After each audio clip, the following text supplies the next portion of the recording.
오늘은 특별히 귀한 시간으로 임직 예배로 또 이렇게 하나님 앞에 올려드립니다. 거룩함으로서의 부르심, 거룩함으로의 부르심이라는 제목으로 하나님의 말씀을 전하겠습니다. 사람이 한번 태어나서 사람은 반드시 죽습니다. 창세기 5장의 족보를 간단하게 한번 좀 살펴보면 대개 이런 식으로 인생을 아주 압축해서 요약하고 있습니다. 아담은 130세에 셋을 낳고 그 후에 800년을 살면서 자녀들을 낳고 930세에 죽었더라. 이런 방식입니다. 태어나서 아이를 낳고 그리고 죽는다는 것이 바로 우리 인생이다라고 이렇게 요약을 한 것입니다. 그리고 태어나고 죽는 것은 모두 다 하는 것이니 태어나고 죽는 것 사이에 있는 것, 그 안에 있는 것, 그것은 뭐 하느냐 하면은 자녀를 생산하는 일이다. 이렇게 창세기는 그렇게 말씀을 하고 있습니다. 생육과 번성에 대한 하나님의 명령에 정말 준엄함과 또 중요성이 정말 가슴에 확 와닿는 그런 말씀이라 할 수 있겠습니다. 근데 요즘은 그조차도 허물어지고 있는 시대를 살고 있습니다. 생육과 번성에 대한 그런 관심이 점점 사라지고 나만 잘 살려고 하는, 그리고 미래에 대한 관심도 점점 사라지고 어쩌면 이렇게 요약될 수 있을 것 같습니다. 사람은 태어나서 살다가를 바꾸어서 사람은 태어나서 스스로 즐기다가 죽는다. 그런 존재로 이렇게 혹시 요약되어 버릴지도 모르겠습니다. 이런 모습이든 저런 모습이든 어떤 모습이든 우리의 인생을 정말 현실 있는 그대로 모습을 직시해서 이렇게 살펴보면 사람이 태어나서 이렇게 저렇게 살다가 죽는다는 것입니다. 이런 삶의 현실을 직시해보면 우리가 정말 느낄 수밖에 없는 것은 인생이란 허무한 것이구나, 허무하구나 하는 생각이 들 수밖에 없는 것입니다. 그래서 사람들은 이제 이 허무함이 있는데 이 허무함을 어떻게 극복할 것인가 하는 것에서 인생에서의 의미를 찾으려고 지금까지 애를 쓰고 노력을 해왔다고 볼 수 있습니다. 과연 사람이 태어남과 사람이 죽는 것 사이를 무엇으로 채울까 하는 것입니다. 자녀를 생산하는 것으로 채울까요? 아니면 열심히 일한 것으로 채울까요? 아니면 마음껏 즐긴 것으로 채울까요? 무엇으로 채우겠습니까? 사랑하는 여러분들은 무엇으로 채우겠습니까? 태어나서 죽는 그 사이에 우리 인생을 무엇으로 채우겠느냐 하는 것입니다. 가만히 보면 그 채워지는 그 무엇이 바로 우리 인생을 결정하는 것이 분명합니다.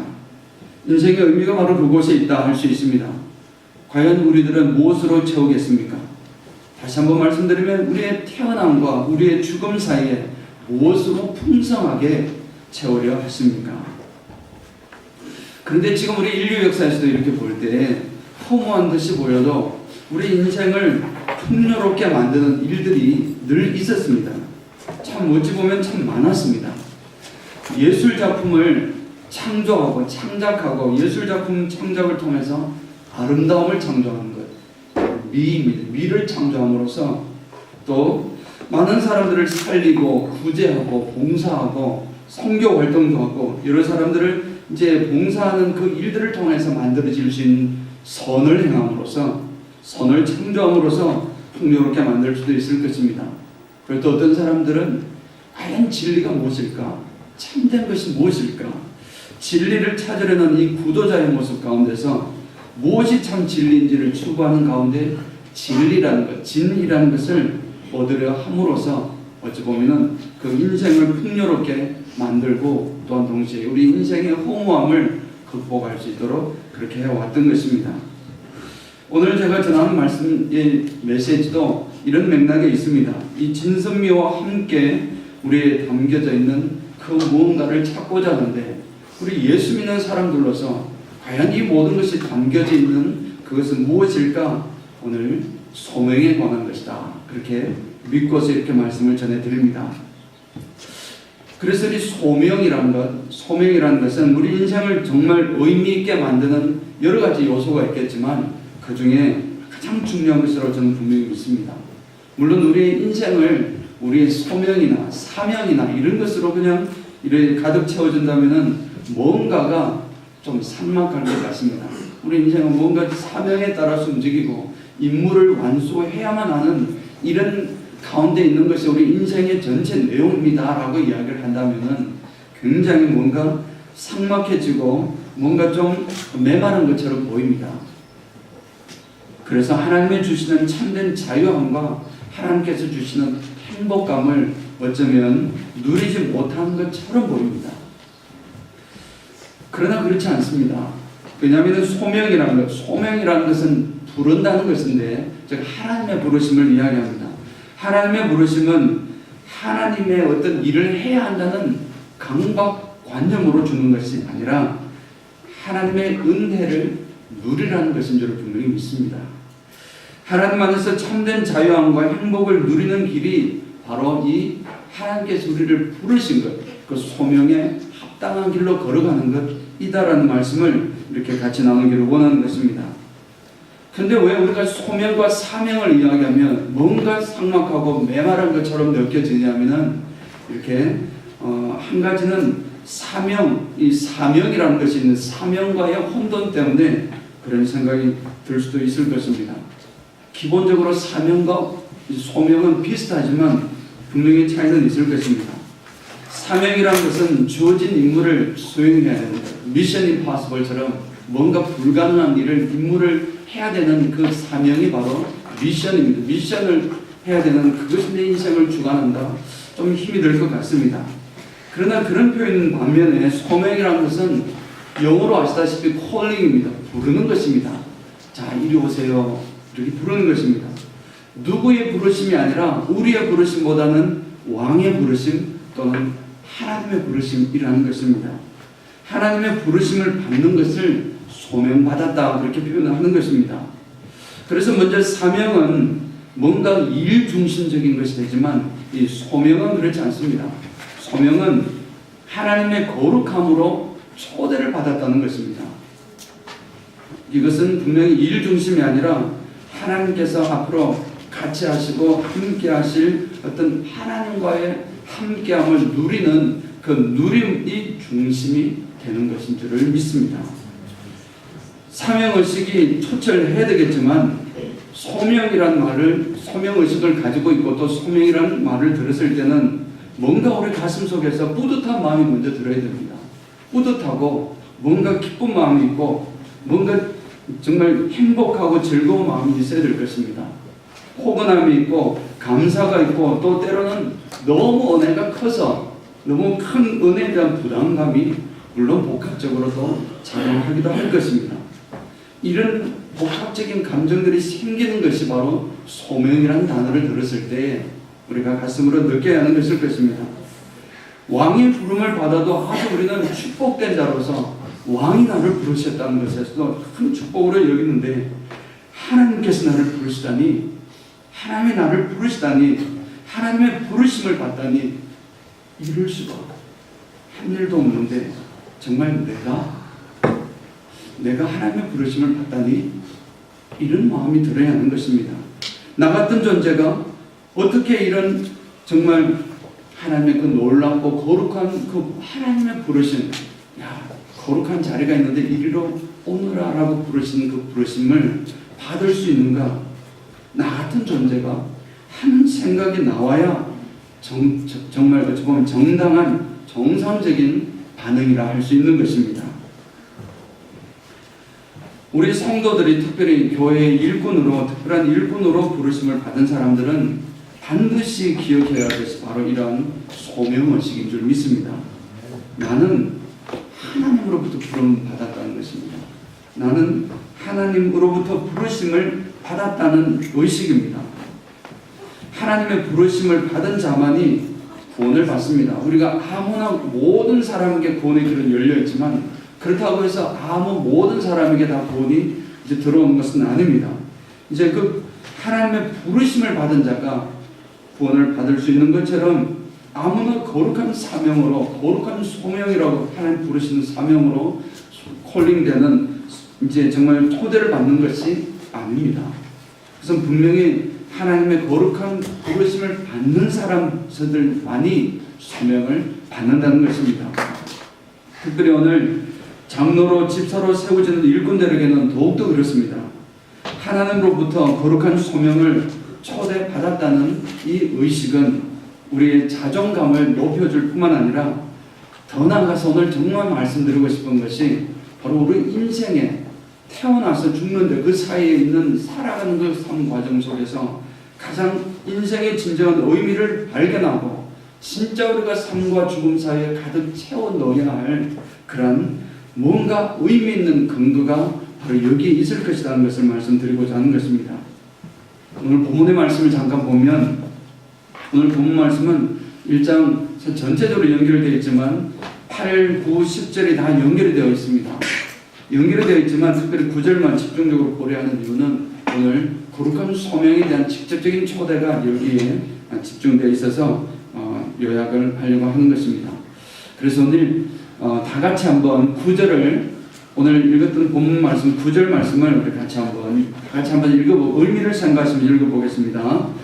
하나님이 우리를 구원하사 거룩하신 소명으로 부르심은 우리의 행위대로 하심이 아니요 오직 자기의 뜻과 영원 전부터 그리스도 예수 안에서 우리에게 주신 은혜대로 하심이다. 아멘. 자기의 뜻과 그리고 하나님께서 우리에게 주신 뭔가 은혜를 쏟아부어 주신 것 그것 때문에 하나님께서는 우리에게 거룩한 소명으로 불렀다는 것을 말씀하고 있습니다. 하나님께서 우리를 구원하셨습니다. 분명히 여러분들을 구원하셨습니다. 그리고 더 나아가서 거룩함으로 우리를 부르셨습니다. 그런데 이 거룩함과 구원의 부르심은 정말 그 무엇으로도 표현할 수 없는 축복 중의 축복인 줄 믿습니다. 하나님의 자녀로 들어온 것은 세상 그 모든 이 세상 전체로도 바꿀 수 없는 너무나 큰 축복입니다. 거기다가 어떤 거룩한 자리로 거룩함으로 하나님께서 초대하신 것은 그 중에서도 더욱더 존귀한 자로 하나님께서 세워주시는 것인데 이것 또한 축복 중의 축복입니다. 그런데 이렇게 큰 축복을 주심이 구원함과 또 콜링하는 것이 나 때문에 아니라는 것입니다. 결코 우리의 잘난 행함 때문이 아니었습니다. 본문은 오늘 두 가지로 그 이유를 설명하고 있습니다. 간단히 보면 한 가지는 오직 하나님 자신의 목적을 이루기 위함이요 이렇게 말씀하고 있습니다. 오직 자기의 뜻과 하는 것입니다. 자기의 뜻을 뭔가 이루시기 위해서 우리를 부르셨다는 것이고 또 한 가지는 하나님의 주신 은혜대로 하나님의 은혜로서 이 일이 이루어진 것이라는 사실을 우리에게 정확하게 보여주십니다. 은혜 때문에 하나님 우리를 구원하시고 우리를 거룩함으로 부르셨다는 것입니다. 먼저 하나님의 뜻을 이루기 위한 부르심이라는 것은 어찌 보면 정말 우리 인생을 풍요롭게 만들 수 있는 그 의미가 여기에 들어있음을 분명히 믿습니다. 너무나 소중한 것인데 왜냐하면 우리 삶이라는 것이 그렇지 않습니까? 한번 태어나서 한번 죽습니다. 그리고 중간 사람이 살아갑니다. 그 중간 살아가는 것을 무엇으로 가득 채울 것인가? 이 무엇으로 가득 채울 것인가 하는 이 생각은 여러 가지 생각이 있을 수 있지만 그런 존재처럼 단순히 살다가 죽는 것으로 끝나는 존재처럼 보이지만 그 사이에 있는 삶의 내용을 통하여 우리는 분명히 뭔가 다른 존재로 바뀌어지게 될 텐데 그것은 오늘 본문의 말씀을 통해서 본다면은 이제부터는 우리의 삶이 아니라 하나님께서 계획하시고 하나님의 이 세상과 땅끝까지 이루시고자 하는 하나님의 그 계획이 있는데 그 계획을 이루시기 위해서 나를 그 하나님의 역사의 현장으로 내 삶을 초청하신 것입니다. 그래서 이제 무슨 말씀입니까? 이 말씀은 내 삶이 아니구나. 하나님의 부르심을 받은 사람은 첫째가 그러지 않았습니까? 오직 자기의 뜻과 자기의 뜻에 따라서 자기의 뜻을 이루시기 위해서 우리를 부르셨는데 그 말씀은 이제 내 삶이 더 이상 내 삶이 아니구나. 내 삶은 바로 하나님의 뜻을 이루어가는 이 장구한 역사 속에서 처음부터 끝까지 하나님의 역사는 이루어져 갈 것입니다. 하나님의 계획이 어떤지는 우리가 알지 못하지만 분명한 것은 만세 전부터 마지막 종말까지 하나님께서는 하나님의 계획을 이렇게 점점 이루어 가실 것입니다. 그 가운데 그 하나님의 역사의 현장, 그 바로 현장으로 우리의 삶을, 여러분들의 삶을 그냥 초청한 것입니다. 그래서 하나님의 역사의 현장으로 여러분들을 부르신 것인 줄을 믿습니다. 그것이 바로 소명입니다. 소명을 받았다는 것은 더 이상 내 삶은 내 삶이 아니구나, 내 삶은 바로 하나님의 뜻을 이루면서 큰 뜻을 따라 움직이는 하나님의 거대한 역사의 줄기 속의 한 부분을 차지하는구나 라는 것을 깨닫게 되는 것이 바로 인생의 참 의미를 찾는 것에 지름길이 있음을 분명히 믿습니다. 동시에 또한 이 모든 것이 은혜라고 오늘 본문에서 이야기를 했습니다.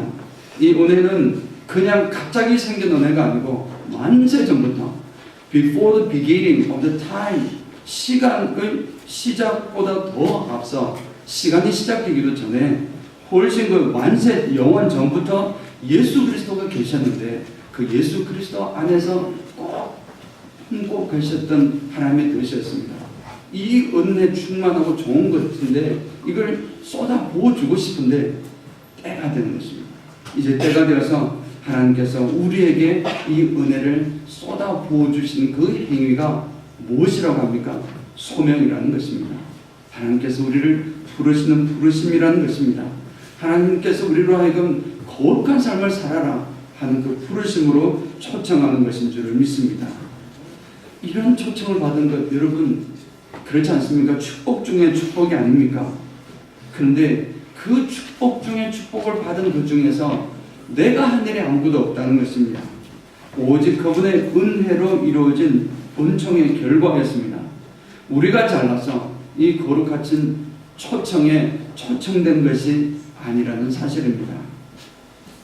우리가 한 것은 없다라는 말씀을 통해서 보면 조선시대의 왕이 어떤 이제 관직을 통해서 사람들을 써서 이제 시골에서 글을 공부하던 사람을 불러서 저를 이제 어떤 이 왕의 심부름을 하고 왕의 일을 이루기 위한 국가의 공직으로 사용하고 발탁하기 위해서 그래도 첫 번째로 해야 될 것은 기본적으로 과거의 급제를 해야 됩니다. 과거 시험 잘 봐서 장원 급제를 해서 암행어사가 되든지 뭔가 진사가 되든지 그래야 관직에서 일을 할 수 있을 것입니다. 그리고 특별히 왕이 직접 뭔가 어떤 일을 맡기기 위해서 발탁하는 경우라 할지라도 결코 그냥 그 사람을 보지 않고 판단하는 일은 없습니다. 그 사람의 됨됨이를 보고 저 사람이 어떤 재능이 있고 탤런트가 있는 것을 보고 아, 저 사람은 정말 이런 일에 정말 적합한 사람이구나 판단을 하고서 왕 직접 하시든지 아니면 왕 측근을 통해서 하시든지 그런 평가와 시험을 통과한 후에 부르는 것입니다. 그제서야 부름을 받을 수가 있습니다. 그런데 하나님께서는 이런 왕의 부름과는 전혀 정말 비교할 수 없는 이 놀라운 은혜가 되는 우리 인생 통째로 의미와 가치를 정말 절상시켜버리는 바꾸어버리게 하는 그런 부르심을 우리를 구원하시고 이 거룩함으로 초대하는 그 과정에서 하나님의 뜻과 하나님의 은총으로 행해진다는 사실을 다시 한번 선포하는 것은 우리에게는 뭐 자랑할 것이 없다라는 것입니다. 오늘 여러분 중에 누가 혹시 여러분 중에 목사님 계십니까? 장로님 계십니까? 집사님, 성도님, 우리 신도들이 있다면은 여러분 될만해서 이 정도 목사 될만하니까 나를 부르셨겠지. 혹여나 생각하시는 분이 계시다면 지금 당장 내려놓아야 할 줄 믿습니다. 그렇지 않습니다. 우리가 우리 자리로 하나님께서 지금 오늘날까지 이 자리까지 있게 하신 것은 정말 하나님의 은혜 아니고서는 설명할 길이 없습니다. 저 같은 것이 어떻게 목사로서 이렇게 살아갈 수 있을까 이런 생각을 수없이 하면 금방 정말 치워버려야 되는 그만두어야 되는 그런 마음들이 수없이 들지만 하나님의 은혜로 그래도 또 채워주시고 또 일을 할 수 있는 힘을 주시고 이렇게 나아가는 것이 우리들의 모습이 되어야 될 줄 믿습니다. 우리가 아무리 다른 사람들보다는 그래도 적어도 저 사람들보다는 TV에 나와서 범죄를 저지르는 저 사람과는 좀 다르다. 그런 것처럼 이런 것처럼 보여도 우리 역시 죄인 중에 죄인입니다. 때로는 더 나아가서 우리는 죄인 중에 괴수입니다. 라는 고백이 우리는 잊지 말아야 할 것입니다. 무엇보다도 오늘 본문의 상황을 보면 더욱더 그래야 합니다. 지금 이 말씀을 디모데 후서를 기록한 사람이 사도 바울입니다. 여러분 잘 아시는 대로 사도 바울은 이 말씀을 주신 분이 사도 바울이라는 사실을 기억만 하면은 내가 뭔가 한 사람보다는 조금 더 의롭지 않은 생각이 쑥 들어가 버릴 것입니다. 왜냐하면 사도 바울은 주님을 위해서 생명 바치며 평생으로 헌신했고 또 너무나 많은 고난과 또 엄청난 능력과 기적도 베풀고 또 수많은 역사, 어찌 보면 서양 역사의 흐름을 바꿔버린 그런 엄청난 좀 헌신의 정말 그런 순교자로서의 아주 위대한 분이 바로 사도 바울입니다. 근데 지금 사도 바울이 지금 고백을 하는 것입니다. 우리말에서 그런 의미가 좀 적게 드러난다 할지라도 이 사도 바울과 사실 디모데에게 지금 이야기를 하고 있는데 디모데조차도 자신들이 잘나서 구원받은 것이 아니다. 이걸 깨닫자는 것입니다. 다시 한번 그렇지. 우리가 무엇입니까? 우리가 정말 내 구원받은 것이 내가 잘나서 그런 것이 아니지라고 다시 한번 깨닫자는 것입니다. 또한 그들이 잘나서 거룩한 소명을 받은 것이 아니라는 것입니다. 내가 이제 사도로 부르심을 받았는데 사도로 부르심 받은 것조차도 사실은 내 때문에 그런 것이 아니고 하나님의 정권적인 하나님의 일을 하시려고 하나님의 은혜로 우리에게 주신 것이라는 사실을 보는 것입니다. 근데 이 구원과 소명에 관한 일은 사실 구원받는 것과 하나님께서 부르셨다, saved 하고 called 하는 것은 영어로는 다 과거로 표현이 되어 있지만 사실은 헬라어 원어 쪽에서는 이제 이 부정 시제라고 이렇게 과거부터 시작해서 끝까지 끝이 나지 않은 전체의 상황을 다 포함하고 있는 그런 시제를 담고 있습니다. 이런 과거부터 시작이 되었지만 현재까지 진행되고 있고 영원토록 계속 진행되는 것입니다. 어느 날 마지막 날 세워지는 것이 이 시제입니다. 그런 시제로 되어 있는 것을 보면 우리가 분명히 구원받는 것과 이미 구원을 받았지만 그리고 이미 우리를 called 소명을 받았지만 이 구원과 소명은 끝까지 하나님 나라에 설 때까지 끊임없이 가는 것이구나 하는 사실을 여기에서도 볼 수 있습니다. 오직 그들을 구원하시고 거룩한 소명의 길을 허락하시고 세워주신 것은 하나님께서 이들을 통하여 이루시려는 하나님 자신의 목적이 있었기 때문이었고 이 말씀은 거꾸로 이야기를 하면 하나님의 만들어 놓으신 역사의 장 속에 우리를 그 역사의 장 현장으로 내모은 것이 아니라 초청을 해서 그곳에 우리로 하여금 그 역사를 이끌어갈 수 있는 한 주역이 되라고 주님께서 이끄신 것이고 놀라운 이러한 모든 것이 하나님의 은혜를 통해서 이루어진 것이다. 하나님의 은혜가 쏟아 부어져서 이런 일들 전체가 이루어진 일이라는 사실을 사도 바울도 고백을 했던 것입니다. 그래서 더 나아가서 이런 말씀입니다. 사랑하는 내 영적인 아들인 디모데야, 너나 나나 우리가 구원받은 것 그리고 우리를 사도로 부르신 것 다 우리가 잘나서 된 것이 아니지 않았느냐 기억을 하는 것입니다. 옛날의 일을 지금 기억하는 것입니다. 하나님의 뜻과 하나님의 은혜가 아니었더냐. 그래서 우리가 지금 아무리 힘들어도 지금 이 사도 바울은 감옥에 갇혀서 지금 편지를 쓰고 있습니다. 감옥에 갇혀 있다 할지라도 지금 이 디모데 너는 이 교회에서 지금 여러 가지 이단들의 생각들이 나타나고 수많은 영적인 도전들에 직면하고 있어서 교회가 굉장히 어려웠는데 이런 도전들과 문제들로 인해서 목회가 굉장히 힘들었습니다. 연장자라고 해서 젊다고 해서 그를 또 좀 업신여 있는 경향도 있었고 이런 일들 때문에 목회가 힘들었지만 우리가 받은 이 영광스러운 구원과 소명은 하나님께서 그저 부어주신 은혜라는 것을 다시 한번 생각을 한다면 우리 고난이라도 달게 받자. 그 말씀 지금 하고 계시는 것입니다.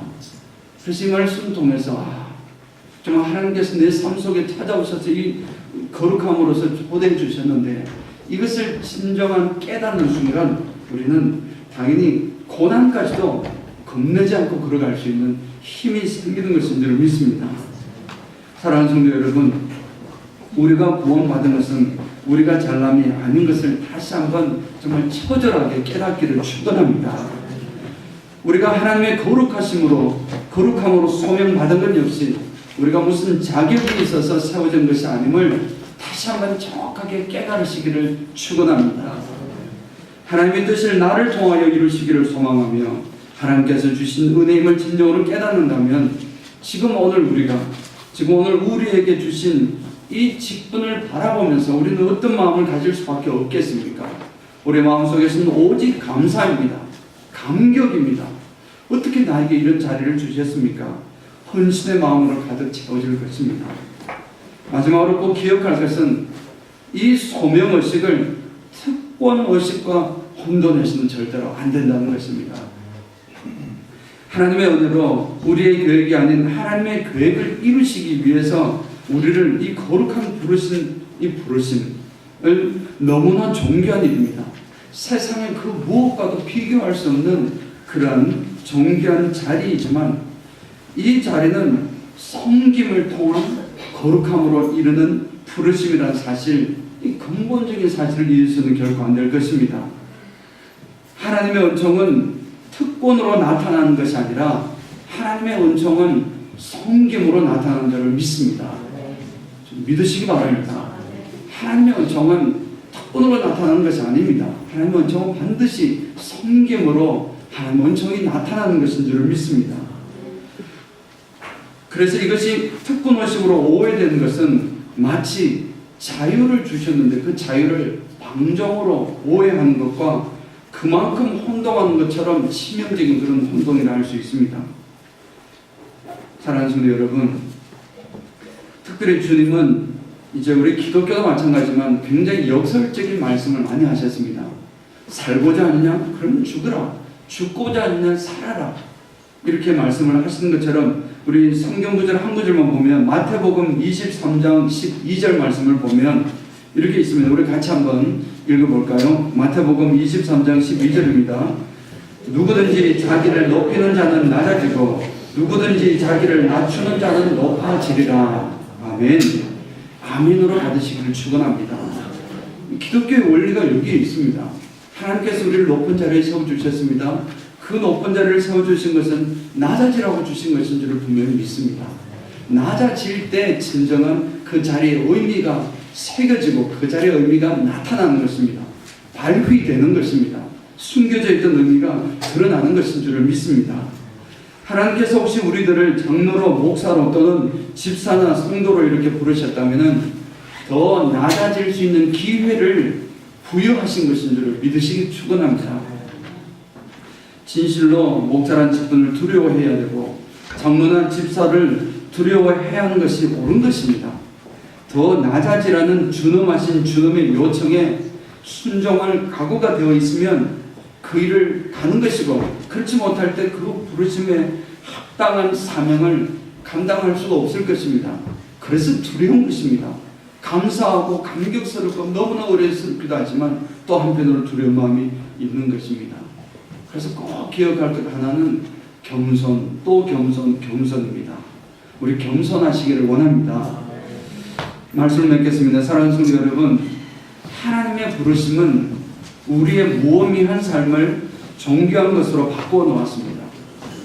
내 삶이 더 이상 내 삶이 아닙니다. 내 속으로 끝나는 것이 아니라 하나님의 거대한 인류 구원이라든지 하나님의 거대한 이 역사, 그 현장 속에 내 삶으로 부어졌기 때문에 하나님의 삶이 곧 내 삶이 되는 줄을 믿습니다.